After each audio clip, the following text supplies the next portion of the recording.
Hello, everyone. This is Laz Booza, Technical Sales Engineer with Avocor, and I'm here at E4 Experience in Dallas.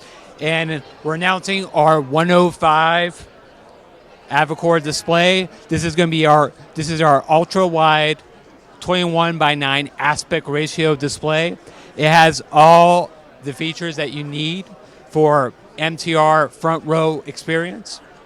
As you can see, with this layout, you get the best experience having your participants eye level with the people in the conference room. So with this ultra wide display, you can have your content, your people, your chats, your participants list all on one display. And this takes away the need to have a dual display solution. So replaces that.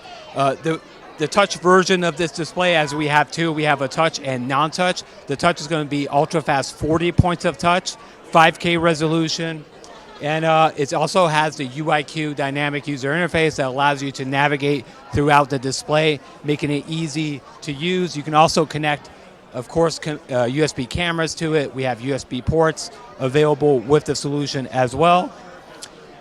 And here's just an illustration of how you could swap out one large L-series display with the two displays in place, right? So this would show this right here. So one L-series instead of managing two displays. So that was the L-series overview. I'm Laz Booza, Avocor. If you want to learn more, go to avocor.com.